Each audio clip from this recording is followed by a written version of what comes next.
Today, we're going to be talking about lubed versus unlubed switches. So let's get right into it. Alright guys, I get so many questions about what the difference is between a lube switch and an unlubed switch that I thought I'd make a very brief video about it. I will not be showing how to lube switches in this video. I will be doing that potentially next week.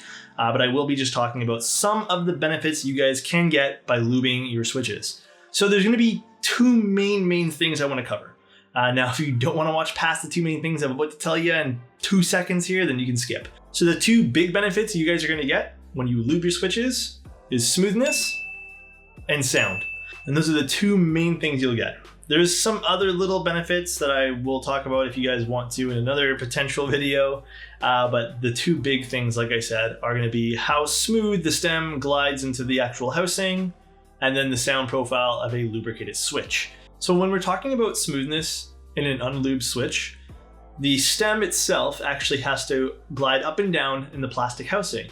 Typically when that happens, friction will occur. And when friction happens, typically you're going to notice that it's not as smooth as something that would have a lubricant inside of it.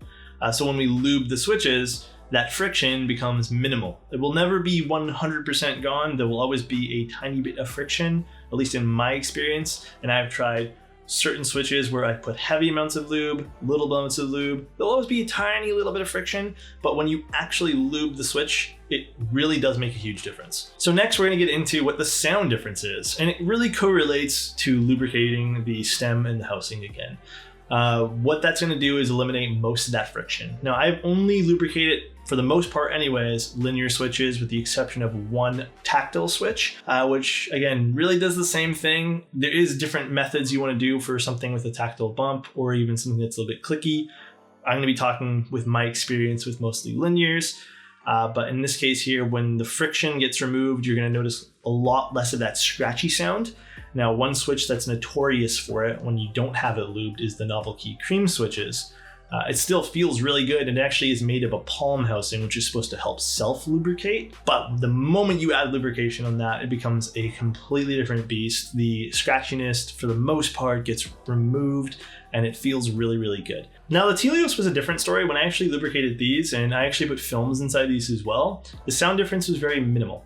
And what I mean by that was it became a little bit lighter in sound just because it's gliding a lot easier, but there wasn't a lot of scratchiness to begin with, so it couldn't really remove that scratchiness, which is, I mean, a good thing, good on Zeal. That's gonna be the two main benefits, guys. There's really not much else I wanna talk about today in the unlubed versus lubed. Actually, I lied, there's probably one or two more things I wanna talk about, so I'll make this really brief again. I just quickly wanna touch upon different lubricants. Now, the major lubricants you guys will find on the market right now are Tribosis and Krytox. Krytox being the more popular of the two, in particular 205G0. Now, that particular lubricant is a thicker lubricant, hence the grade 0. It's not as oily or as thin as some of the other lubricants that I have tried. And then the other one being Tribosis. Now, Tribosis is also very popular, but you'll notice that most people in the community will be referring to Krytox as kind of their lubricant of choice. And not just because it works well. It's true and tried, it's tested, everyone agrees that it does work really well. I did want to mention that for the majority of linear switches that I have lubricated with Krytox, they end up all feeling roughly the same in smoothness. Now, it's not me trying to say that you can buy a 25-cent switch and it will be the same as a higher end switch. There's difference between all of these things, such as actuation force, the material of the housing, build quality, everything.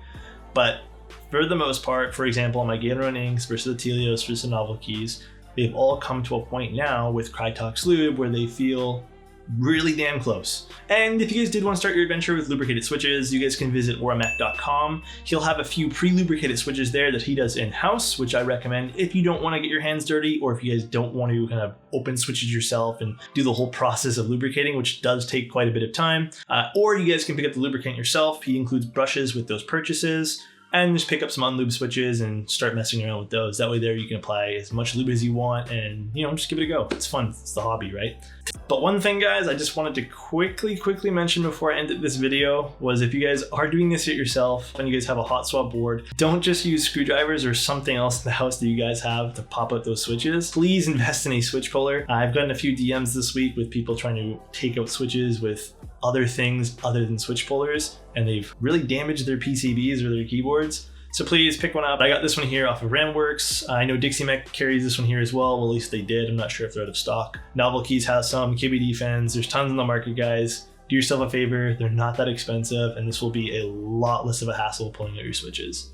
But before signing off, guys, I just wanted to mention that at the time of this video, if you guys are watching and it's literally an hour or two after, or even a few days, I will be running this week here a giveaway for this particular keycap. Well, not this particular one, this is mine, but Gothcaps will be giving away one of these keycaps via my profile. If you guys did want to check out the giveaway, visit my Instagram, link will be below. The entry is pretty simple, and you guys could win a custom keycap from Gothcaps. But that's it, guys, that's all I had for today, and if you guys did enjoy this video or found it helpful, it always helps to leave a like or even just a comment down below, and if you guys really want to, you guys can subscribe or follow. Peace out, guys.